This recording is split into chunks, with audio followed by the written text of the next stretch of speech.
I've been looking recently at metacognitive ability across a wide number of people. I would wish to take an approach which aims to understand why the term well-being has emerged in the UK now.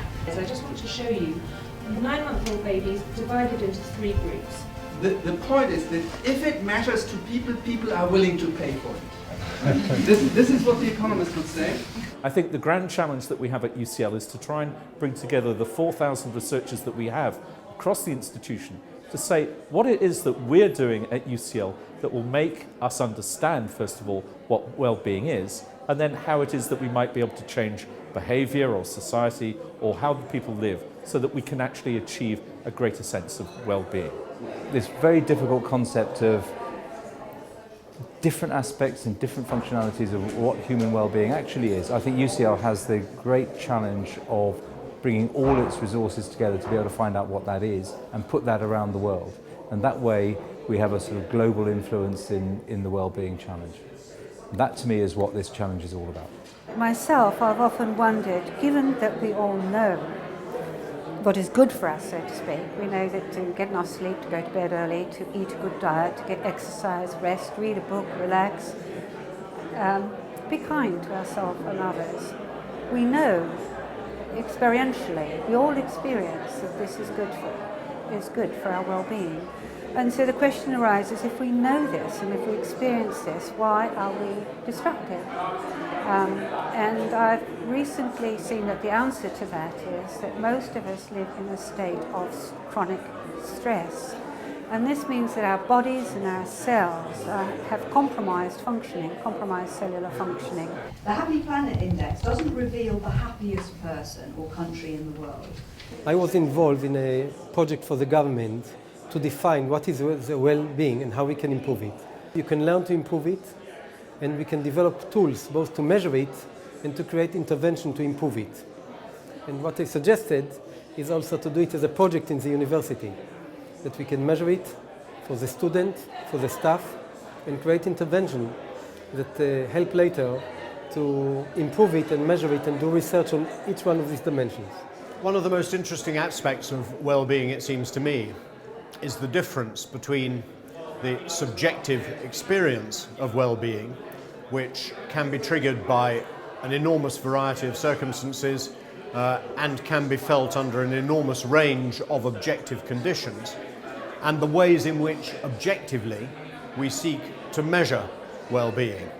I'm not yet convinced that the literature has managed to sort out ways of reconciling these differences, and I would therefore be quite wary of any attempts to develop a set of indicators of objective well-being. The idea that captured me the most was the architectural idea of designing spaces in which people could enjoy well-being in their own terms. As a political scientist, that really struck me because perhaps that's what we should be doing with political policies and with laws and budgets and money, is creating space, cities, cultures, in which people can pursue their own individually freely generated notions of well-being. I think that well-being is fundamentally an internal choice. It's about our relationship between our concept of self, our concept of something that transcends self, and our behaviour in marketplaces and in institutions.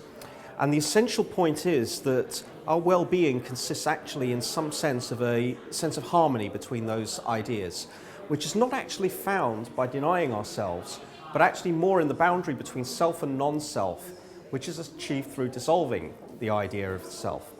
This is all a very complicated way of saying that you can't actually tell somebody that their self doesn't exist, but you can say that it'd be happier if you got past the limiting idea that you have one in the first place. I think that in order to understand human well-being, it's essential that we have some sense of how it's culturally constructed, and that we learn from the ways in which other cultures understand and construct well-being, the extent to which we deal with the consequences of our perceptions that we live in an unhealthy society, which is to say, is unhappiness actually a healthy or an appropriate response to the perception that society is not a healthy place? So I want to look at the question of valuing pain relief. And to give you some pain, we have to give you some pains. One of the deepest questions in understanding well-being is how well-being relates to other experiences that you've had and other experiences other people have had. So how far can you actually make a judgment about how good or bad an experience is without thinking about other experiences of your own or others? And if that's right, then if everybody's experiences get substantially better, say your society becomes wealthier and your experiences become more enriched, and so do everybody else's, do you actually feel any better? Now, a deep question for policy is, if you don't feel any better, then is there any point enriching our experiences? Or maybe that should indicate instead that the enrichment of experiences is, while a good thing, not being picked up in a measure of happiness. Or alternatively, is it just telling us that our measure of well-being or happiness isn't good enough? Well-being, spin, salve, or spatial experience. I've been somewhat... I think what would be really interesting in the Grand Challenges would also be if the Grand Challenges were to somehow reveal paradoxes about the notion of well-being, so that it's not simply what people predictably think well-being's about, for example, health, but it can show much more interesting things, that perhaps unhappy feelings, we heard tonight about how an unhappy memory could be transformed into something really treasured and cherished in the present. So I think that I'd be really interested to see how things that we don't expect to find in a wellbeing programme can be brought to the fore.